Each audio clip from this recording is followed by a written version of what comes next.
to the show. This the MMA fortune teller. Yeah.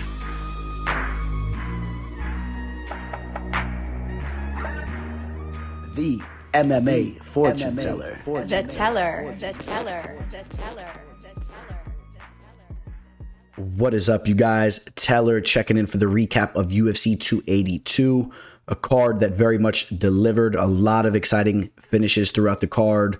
Of course, there was some controversy in the co-main event and main event fights.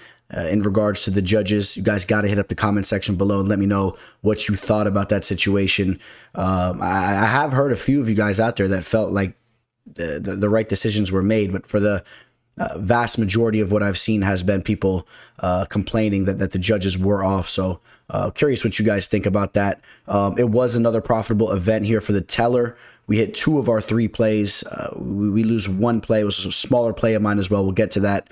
So I feel good about that. I'm not taking that for granted. You guys know we've been having a stellar year.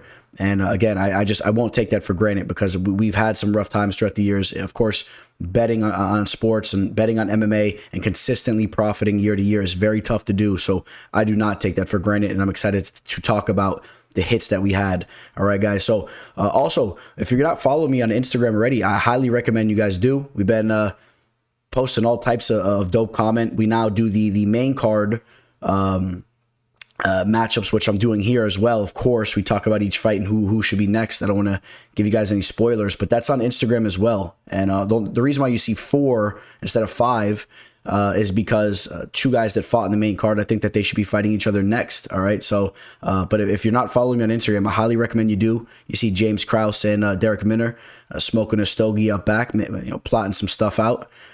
So you want to be a gangster. I got all types of content coming to you guys like that. So if you're into that type of stuff, on Instagram, MMA Fortune Teller _, and I'm on Twitter as well. All that content's going there too. The MMA Teller. All right. So let's see here. Let's talk about the first fight. We had the young buck, one of 2 very young fighters on the card. We had Cameron Samon taking on Steven Kozlow. In the third round, Cameron did get that finish over Steven. We talked about the fact that Steven is a pretty talented grappler, and I think that he kind of proved that and showed that. I think there is some potential for Kozlow as well. I'm high on Cameron, so this was a tough test for him. But Kozlow was pushing the pace with his grappling. He did get this fight down to the mat here and there, but overall, Cameron was the much more well-rounded fighter, a way better striker who also shows to have some skills down in the mat. I caught him with that illegal knee. That was tough there. Kozlow ate a nasty knee that did kind of shake him up. They did continue on, and eventually Samon got the finish there in the third round. I'm impressed with this kid. I think that he's the real deal. I think that the sky is not the limit for him. I think he can go way past the sky, way past the stars into other galaxies and all that. As you guys know, I hate that saying, the sky is the limit. But you guys catch what I'm saying here. This kid Samon, real quick, let's pull it up. Cameron Samon 7-0 now. Had the victory on Dana White's Contender Series, and now the victory here in his UFC debut. And he is only 21 years old and about to be 22, but still very young and a lot of potential for the kid. So you see him currently ranked 62nd, which interestingly enough, a person we'll be talking about here in a second, Raul Rosa Jr. ranked 61st, right below him. I obviously don't want to see these 2 men square off. I feel that they definitely should go their own route. They have a long journey ahead of them in the UFC as they work their way into the top 15, and they don't really need to cross paths, in my opinion. A fight that stands out to me. In fact, we'll be talking about possibly one of these fighters around this area fighting with Raul. We'll get to that in a second. But Mana Boy Martinez, Mana's coming off that toughly fought fight against Brandon Davis where he kind of edged it out. It was an official play of mine. It came through, played out a lot closer than I wanted it to. But Mana Martinez is a fun fighter. He's a fun striker. And I think that Mana Boy Martinez and Cameron Samon have all the potential to be a very exciting fight. And I feel like it's a winnable fight for Samon. And I kind of want to see this kid get groomed the right way. I don't want to see him thrown into the fire too harshly. Not to say that Mana Martinez is not a dangerous opponent, but I think that that's a fitting matchup for Cameron. So that's the fight that I do want to see there. You guys let me know what you think about that. All right. And then we take a look at the next fight. It was TJ Brown versus Eric Silva. Now we tasted it. We took an L here. We tasted defeat. Our first official play. We had a 3-unit play on Eric Silva. I was very disappointed with his performance. In fact, I just didn't get it. I mean, I understand that TJ Brown's been grinding, putting in work with Bryce Mitchell. I know he has that wrestling base, and we talked about the fact that in Eric Silva's fight on Dana White's Contender Series, he was fighting a striker, and he was able to exploit his grappling. But it was so impressive, the work he did on Dana White's Contender Series, using the ground and pound. And his opponent, although he was a striker, he's actually a very dangerous man. So I was impressed with Silva. TJ Brown has had some very questionable performances over the years. I like this play a lot going into it, especially where the line was at almost pick 'em odds. And I was wrong. I was wrong about it, man. TJ Brown has shown some growth, and eventually TJ Brown gets that submission there in the third round. And Eric Silva, I mean, whoa. I mean, he's already up there in age. He better show us something in his next fight, because he might get cut from the UFC after 2 losses, in my opinion. I feel like the UFC gave him an opportunity.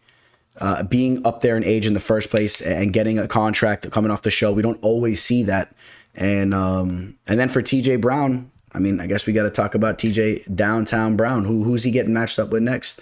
In the featherweight division, he's currently ranked the 66th best featherweight on planet Earth in regards to fighting. Right, we got all types of guys in these rankings, right? We got ONE FC fighters, we got Bellator fighters, so do remember that. And I like that. I mean, hopefully you guys are a little bit more into the overall sport than just the UFC. Of course, the UFC is the center stone, but let's see here. So we got TJ Brown ranked 66th. Again, I'm not putting an extreme amount of time into these matchups with these early prelim fights. Obviously, I like to focus more on the bigger name guys and whatnot. But TJ Brown, I mean, there's a couple fights that stand out. Francis Marshall just had a giant knockout just last weekend against Marcelo Rojo. I think that's a fight that makes perfect sense. Both guys fought at a recent time. They'll have the same amount of time coming off their fights, and it just makes sense. I think that Francis Marshall is a fighter that shows to have a lot of promise coming off Dana White's Contender Series. TJ Brown came off Dana White's Contender Series a long time ago. We've seen those types of matchups a lot where Dana White will kind of test some of the older Dana White's Contender Series products that have been kind of stagnant with some of the younger ones. I think Francis Marshall versus TJ Brown makes plenty of sense in my opinion. So why not match them up? That'll be a fun one too. So all right, and then next we had Billy Q defeating Alexander Hernandez. Billy Q, what a fight this was, man. Did you guys check this fight out? These guys were going to absolute war, a lot of blood.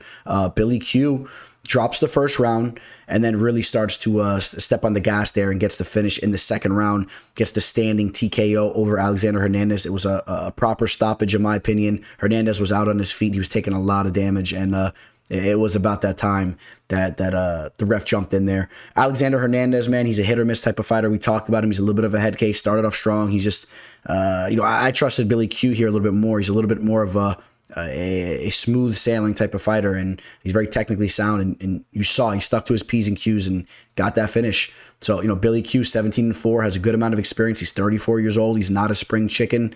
And we take a look at him as he's ranked 26th in the featherweight division. As we talked about his age, I mean, this isn't a guy that really wants to be slow played. This is a fighter that would probably prefer to obviously start getting some bigger name matchups. So, we're not even talking about Zubara Tukigov, who just refuses to step back in the octagon. That guy has something else going on. Shane Burgos has left the UFC. We know that he's over with the PFL. Andre Fili, coming off that victory over Bill Algeo, ranked 23rd right now. He had that tough loss to Joe Anderson Brito. The Daniel Pineda fight that should have been a big-time victory for him. It was an unfortunate turn of events. It was a no contest, but he was styling on him, looked phenomenal there. Maybe the best version of Touchy-Feely we've ever seen. Touchy-Feely, a big name in the game. I think a fight of Andre Fili and Billy Q makes all the sense in the world. It's a typical type of matchup for both those guys. The UFC constantly throw those guys in exciting matchups with guys that are right around that ranking, and that's a fight that makes plenty of sense to me. Andre Fili versus Billy Q, and if Billy Q is going to make a run at it, you get a victory over Andre Fili. That's big for him. I'm not sure if that's really the fight Andre Fili wants, but from Billy Q's standpoint, I think that's a fight that he would love. Chris Curtis gets the knockout over Joaquin Buckley. This was one of the few fights that I picked incorrectly. No official action. I think we mentioned that the value was on Chris Curtis here. If you guys run the tape back, we said that the value was on Curtis at dog odds, realistically. I was hopeful that Buckley could have pushed the pace and kind of out-volumed Curtis a little bit and dug deep. But we know that Curtis is a sharpshooter, and he's an excellent counter striker. And he set up that knockout beautifully. Got the knockout there in the second round, and it was one of those dirty type knockouts that just remind you of like someone just getting slept back in the schoolyard, right? You know, someone gets dropped and they're kind of trying to get back up to their feet. Their backpack's pulling them back down. You know what I'm saying? They're trying to get up, and then, you know, buddy comes up from the side and just cracks him in the jaw one more time, and then he's just rolled over on the basketball court. We've all seen that. Kind of had that type of feel. You know, you saw Buckley fighting to stay awake, and it wasn't happening. Curtis got on top of him and just started mollywopping him, put him out. Great stoppage. Great stoppage there. If you run the tape back on that, good job by the ref there. And I already have Curtis matched up with somebody, which I'm going to pull this graphic up right here, because he's matched up with somebody that fought on the main card here, and that's Dricus du Plessis, who we'll be talking about in a minute. And I think that fight makes all the sense in the world. Two very fan-friendly fighters that are coming off victories in the same card. It makes all the sense in the world as far as I'm concerned. So I want to see Chris Curtis versus Dricus du Plessis. That's the fight I want to see. You guys got to let me know what you think about that. I think that's a great matchup there. Edmund Shabazian takes out Dalcha Lingambula.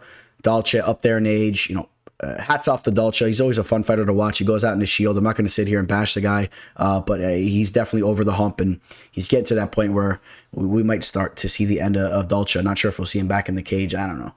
Edmund Shabazian, you guys know I said I like this matchup a lot for him here because the UFC kind of threw him into the fire from a young age. Remember, he's so young still. He shows to have a lot of promise. Let's slow play him a little bit. Let's let him get his confidence back up and see what he could do in the future.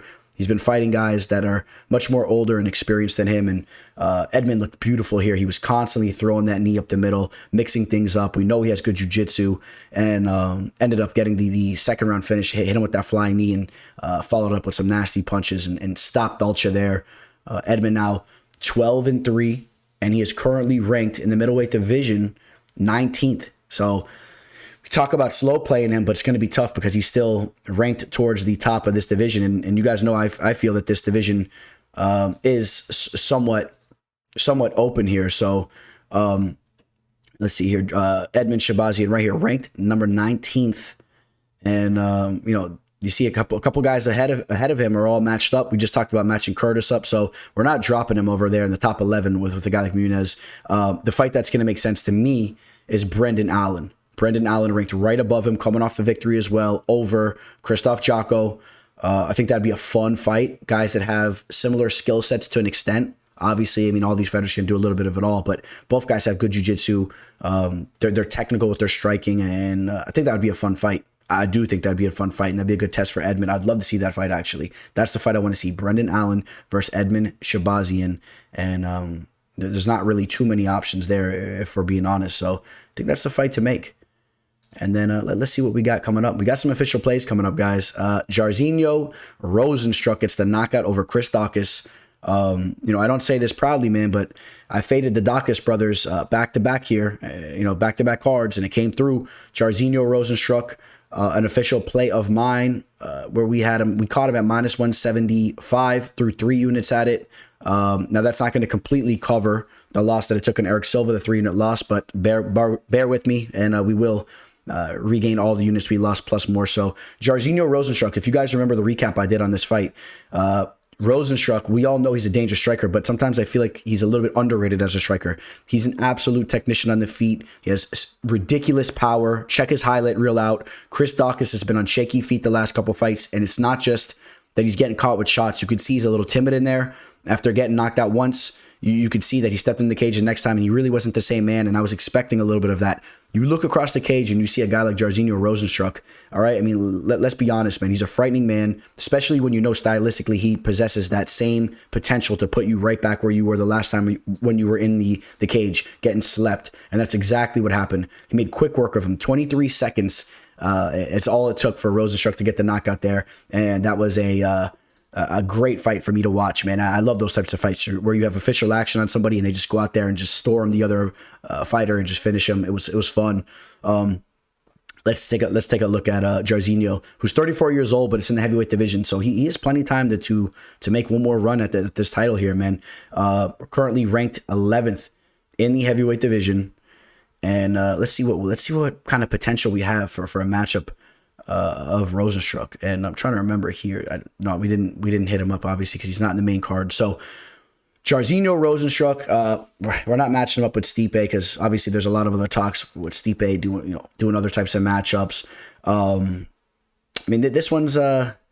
Let's take a look. So as of recently, he's coming off the victory over Daukaus. Before that, the loss to Volkov and Blades. No shame in either of those losses. The knockout over Sakai, victory there. The loss to Gon. I mean, only losing to the best of fighters. Knocked out Junior Dos Santos before that, and then the loss to Francis Ngannou before that.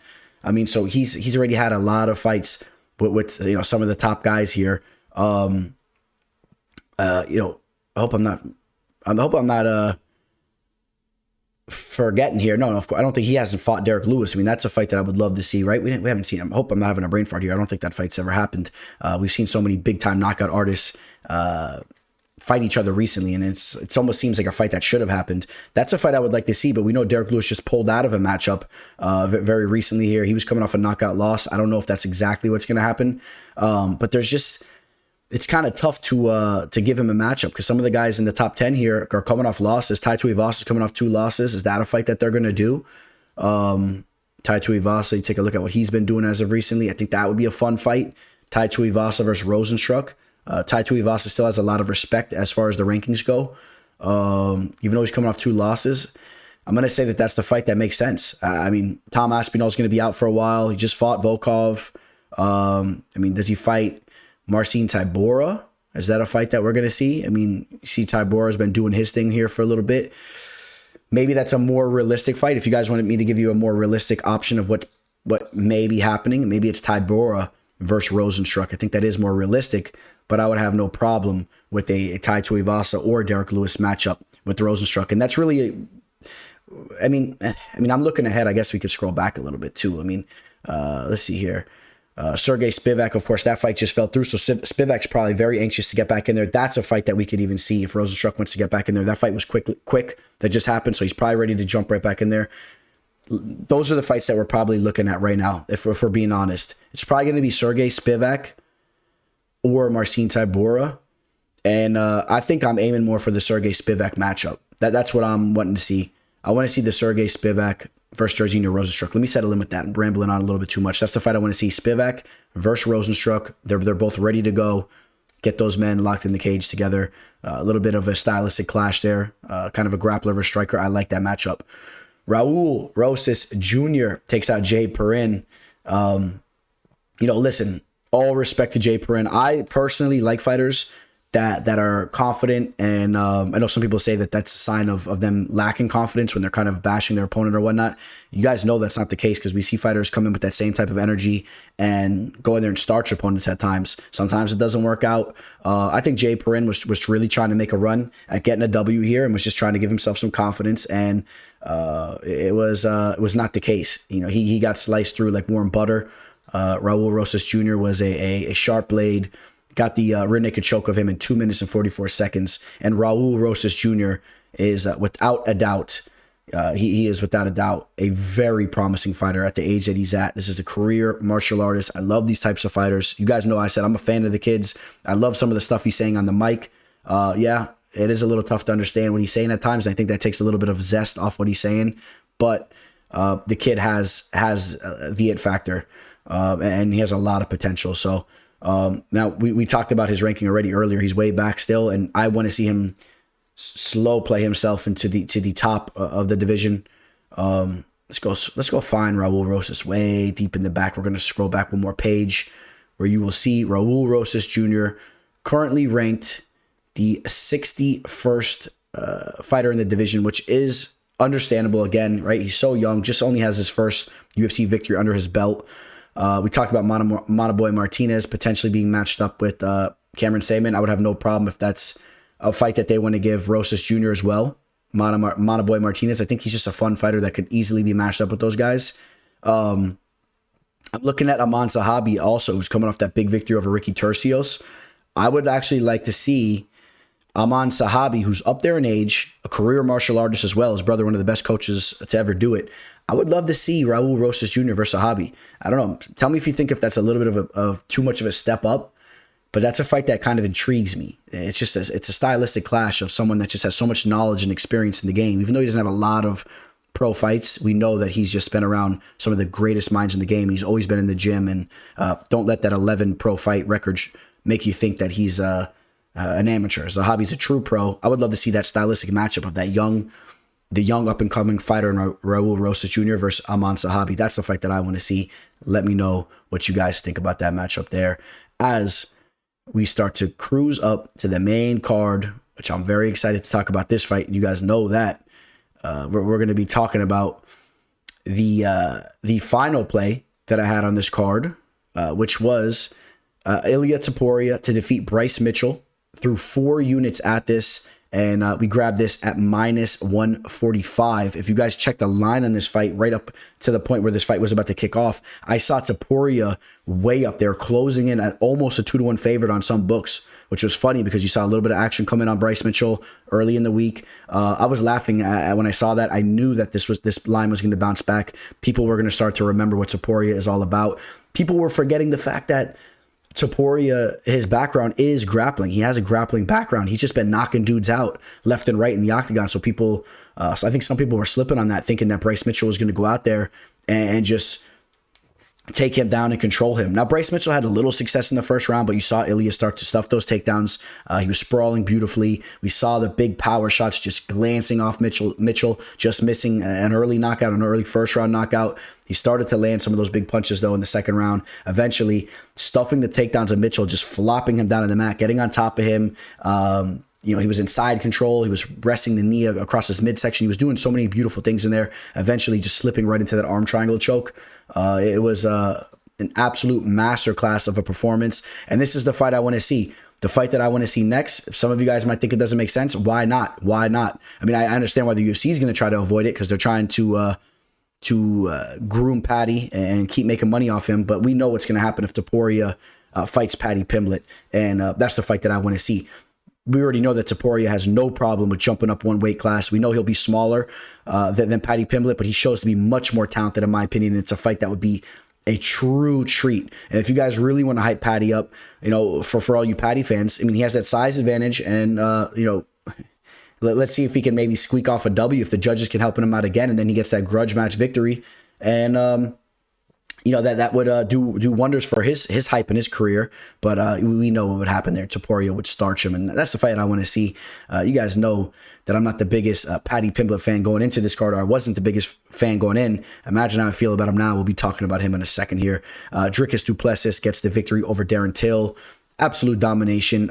Till had a couple moments in the fight where he showed his toughness and had a couple moments where he tried to put a little bit of an attack on du Plessis, but I mean, eventually du Plessis just went in there, and du Plessis, should I say, put that little accent on it. But du Plessis went in there and just took over this fight, and eventually got that rear naked choke in the third round. A very, very impressive performance by du Plessis, and I'm very excited to see him in his next fight.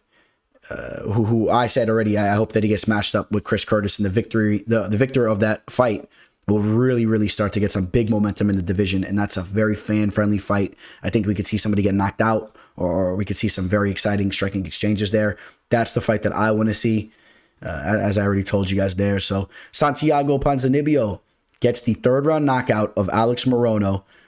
Boy, was this an exciting knockout victory. If you guys didn't see the fight, Ponzinibio was down 2 rounds. Alex Morono was styling on him in the octagon. Ponzinibio is such a warrior. He just kept throwing that overhand right. Eventually caught him right behind the ear, set the knockout, the TKO victory up, and he was going absolutely crazy, grabbing the cage, going crazy. How can you blame the guy? I mean, if you were watching that live or even after the fact, I mean, you have to have butterflies or goosebumps. It's just crazy to see somebody getting hurt the way that he was, and to come back and get that impactful boom fight ending moment. It was awesome. And I'm a big fan of Ponzinibio's. I met him. I got to throw a picture up of that on IG. Met him back at a Titan FC event back in the day. A true class act, an awesome dude, super friendly, taking pictures, not rushing you, cool dude, just chilling in the back. And it was cool to see him get that victory there. Ponzinibio, I want to see him take on Philip Rowe next. Philip Rowe coming off that big third round victory over Nico Price. I think Ponzinibio versus Rowe has all the potential for somebody to get knocked out. Ponzinibio will bring the fight to Ro. We know Ro likes to counterpunch and counter strike, and I think that we could see some fireworks in that fight. I would like to see that matchup. They both have recently fought. They're both recently coming off third round finishes, knockout TKO victories, and I think that makes all the sense in the world. They're similar in rankings. Give me the Ponzinibio versus Phil Rowe fight. All right, here he is, man. We got the man of the card, really, right? We got Paddy Pimblet. I got to do a more specific video about Paddy this week, so I'm not going to talk too much about it. But Paddy Pimblet gets the unanimous decision over Jared Gordon. The unanimous decision. All right, all three judges in agreement. Man, this blows my mind, man. It really does. I've already rewatched the fight. I rewatched it the night of, late, 2 in the morning, and I sat in the bed, man, just face glued to the phone. Really saw what went on in that fight. I mean, I feel like I have a very accurate opinion, I guess. I mean, again, people are going to have different opinions, but I mean, I put in the work, I put in the time to have really seen what went on in the cage and what happened. Now, I'll say this. I thought the first round could have went either way, but Jared Gordon deserved to win that first round, right? If you guys remember, Jared Gordon landed some heavy shots early in the round.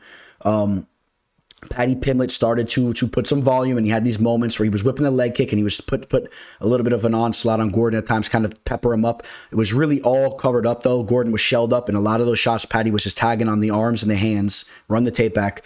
When Gordon was clipping him with those shots, they were flush. He cracked the jaw of Pimblet a couple times. They were very impactful. You heard the thud, the noise. And then again, Gordon gets the takedown at the end of the first round and ends the fight with about 30, 40 seconds or whatever it was on top, and was trying to rain some elbows and whatnot. You see Amir Albazi, who we'll be talking about, robbery. You'll see robbery everywhere that you look. Got robbed. Coconut Brahms, Maki Patolo, Jared Flash Gordon got robbed. Judges are on the hype train. I mean, every comment you're going to see. I don't know if you guys could see this, but I mean, everyone's saying robbery. So, and then there's the occasional people that say, you don't know what you're watching. But second round, I had Jared Gordon winning that second round. And in fact, I'm telling you guys the truth, the honest truth. When I rewatched the fight, I did not have any type of perspective where I was like, I want Gordon to win this fight.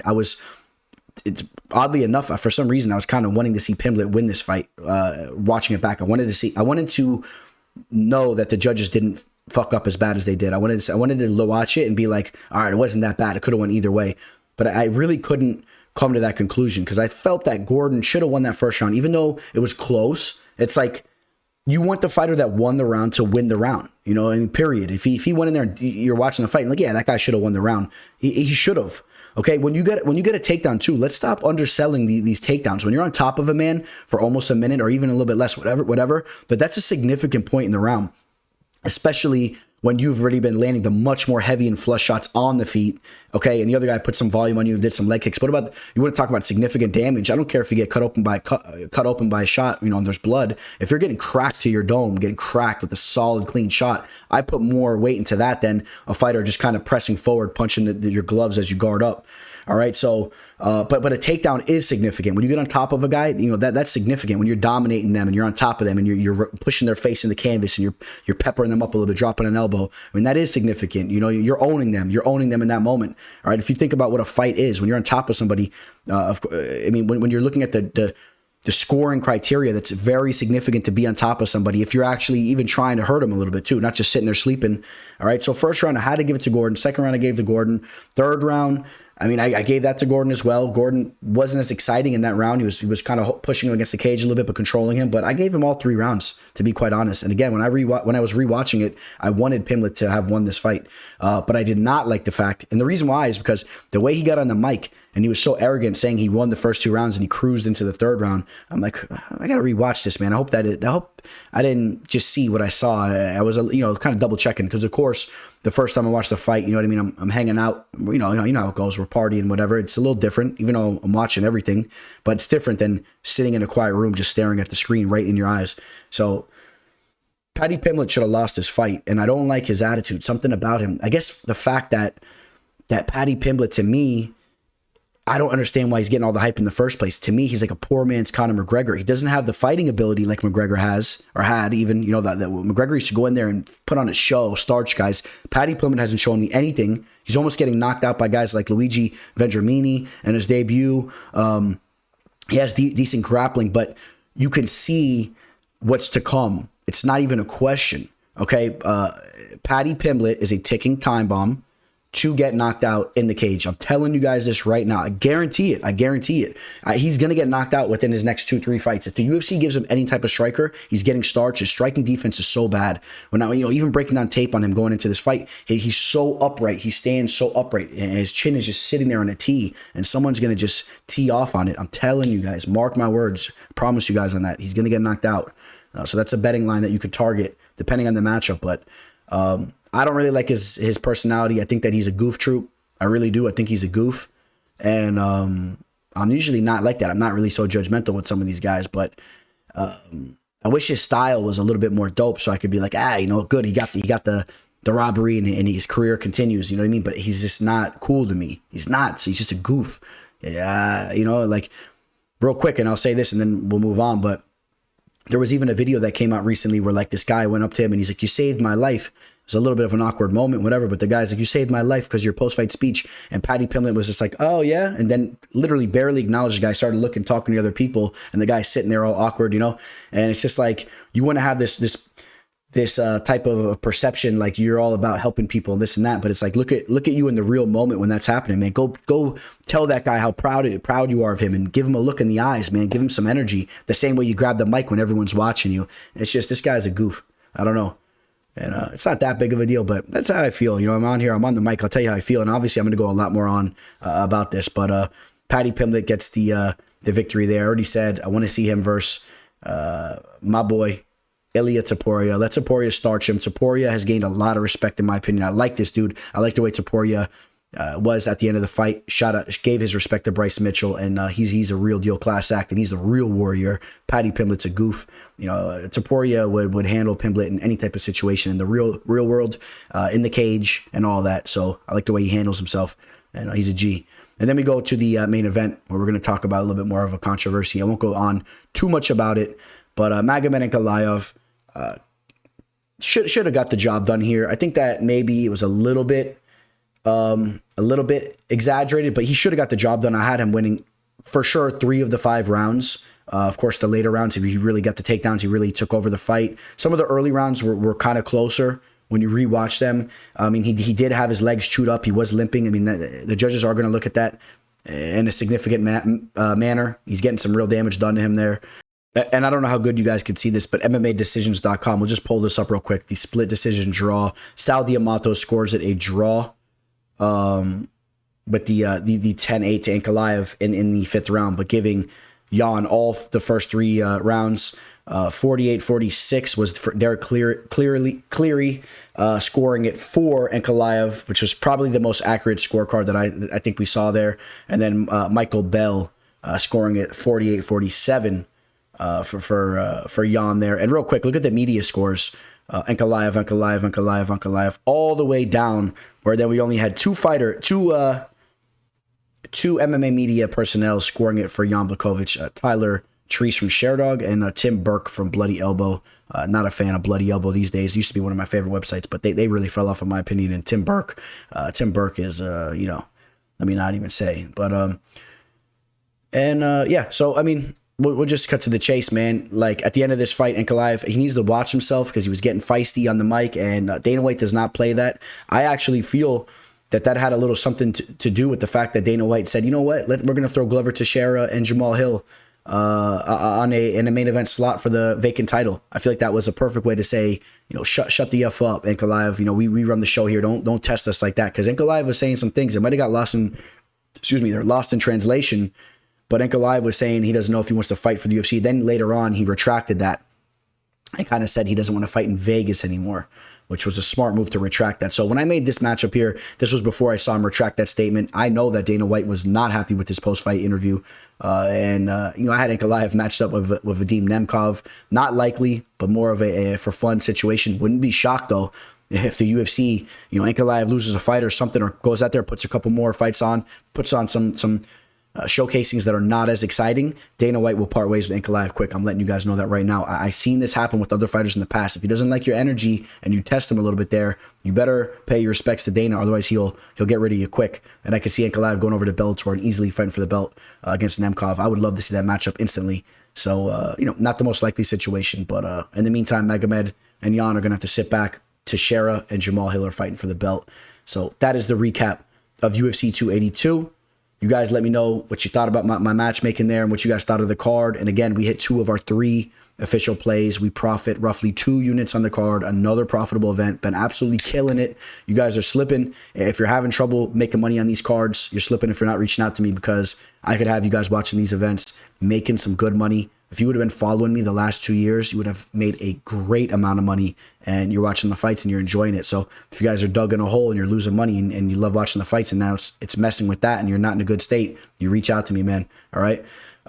We will have the fight, excuse me here. We will have the fight prediction video up for the upcoming card for this upcoming weekend, where of course we have, we have a big main event matchup of Jared Cannonier and Sean Strickland, and a lot of other exciting matchups, a lot of very promising fighters all throughout the card. That will be up to you guys here later today. All right, guys. So on that note, we'll sign out. We'll be talking to you very soon. Signing out, Teller. Welcome to the show. This is the MMA fortune teller. Yeah.